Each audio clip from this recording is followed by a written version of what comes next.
السلام علیکم دوستو، welcome back to my channel T M haunted stories. امید کرتا ہوں کہ آپ سب خیریت سے ہوں گے۔ اگر آپ نے ابھی تک ہمارے چینل کو سبسکرائب نہیں کیا تو جلدی سے ہمارے چینل کو سبسکرائب کر دیجئے اور بیل آئیکن کو پریس کرنا مت بھولیے تاکہ ہمارے ہر نیو آنے والے اسٹوری کی نوٹیفیکیشن سب سے پہلے آپ تک پہنچے۔ تو بنا کسی دیر کے چلتے ہیں آج کی اسٹوری کی طرف۔ یہ کہانی ایک پرانے قبرستان کی ہے جس کے بارے میں گاؤں والوں نے اور وہاں کے مقامی لوگوں نے کافی قصے سن رکھے تھے۔ ایک بار احمد اور اس کے دوست اس قبرستان کے قریب سے گزر رہے تھے۔ یہ قبرستان گاؤں سے کافی دور تھا اور مقامی لوگ ہمیشہ وہاں جانے کے لیے منع کرتے تھے۔ تو اتنے میں احمد کے ایک دوست نے مذاق کرتے ہوئے کہا، یہ وہی قبرستان ہے نا جس کے بارے میں سب لوگ منع کرتے ہیں کہ یہاں نہیں آنا؟ تو احمد نے کہا، ہاں یہ وہی ہے۔ تو اس نے کہا کہ شاید تم لوگ ڈر رہے ہو، تمہیں ڈر لگ رہا ہے۔ احمد نے کہا، ارے میں تو کسی سے بھی نہیں ڈرتا، چلو چل کر دیکھتے ہیں کہ اندر کیا ہے۔ یہ سب لوگ اس قبرستان کے اندر داخل ہو گئے۔ جیسے ہی وہ اندر گئے ماحول اچانک بدل گیا۔ ایک عجیب سی خاموشی چھا گئی، ہوا بھی رک گئی۔ یہ چلتے تو انہیں ہر قدم پر ایسا لگ رہا تھا کہ جیسے کوئی ان کے پیچھے چل رہا ہو۔ احمد کے ایک دوست نے کہا، یہ جگہ کتنی پراسرار ہے۔ احمد نے ہنستے ہوئے کہا کہ کچھ نہیں ہے یہاں، یہ صرف ہماری سوچ ہے۔ لیکن اچانک ایک عجیب سی آواز آئی، جیسے کسی نے سرگوشی کی ہو۔ احمد نے پوچھا، کیا تم نے یہ آواز سنی؟ احمد کے دوست گھبرا گئے اور انہوں نے اونچی آواز سے کہا کہ کون ہے یہاں؟ ہوا تیز ہو گئی، درختوں کے پتے زور زور سے ہلنے لگے اور زمین جیسے تھر تھرانے لگی۔ پھر اچانک ایک قبر کے قریب سے دھواں نکلنے لگا۔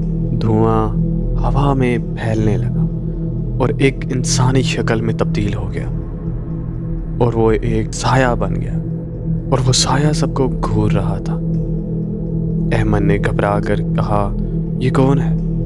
تو وہ شخص گہرے اور خوفناک لہجے میں بولا، یہ جگہ ہماری ہے، فوراً نکل جاؤ۔ سب دوست خوفزدہ ہو گئے۔ ایک دوست چلایا، یہ کیا ہو رہا ہے؟ احمد نے کہا، ہمیں یہاں سے جانا چاہیے۔ لیکن پھر اپنی ضد میں قبر کے قریب جا کر اونچی آواز میں بولا، ہم یہاں کچھ بھی غلط نہیں کر رہے، تم ہمیں ڈرا نہیں سکتے۔ یہ سنتے ہی وہ شخص غصے سے چیخا، تم نے مجھے چیلنج کیا ہے، اب دیکھو کیا ہوتا ہے۔ اور اسی لمحے زمین زور سے ہلنے لگی، قبر کی مٹی حرکت کرنے لگی اور ایسا لگا جیسے کچھ باہر نکل رہا ہو۔ ایک دوست نے چیخ کر کہا، یہاں سے بھاگو۔ سب بھاگنے لگے، لیکن احمد کا دل جیسے پتھر کا ہو گیا تھا۔ وہ بولا کہ تم سب جاؤ، مجھے دیکھنا ہے کہ یہ کیا ہے۔ اچانک وہ شخص ہوا میں معلق ہو اور احمد کے قریب آ گیا۔ وہ شخص، گھر جاؤ، تم نے میری بات نہیں مانی، اب تمہیں اس کی قیمت چکانی ہوگی۔ احمد کے ہاتھ کانپنے لگے۔ اس نے فوراً اپنی جیب سے قرآن پاک کی چھوٹی سی کتاب نکالی اور سورہ یاسین پڑھنی شروع کر دی۔ جیسے ہی آیات پڑھنے کی آواز بلند ہوئی تو وہ سایہ تڑپنے لگا۔ وہ چیخا، نہیں، یہ بند کرو۔ اتنے میں سایہ غائب ہو گیا اور قبرستان ایک بار پھر خاموش ہو گیا، لیکن یہ خاموشی موت جیسی تھی۔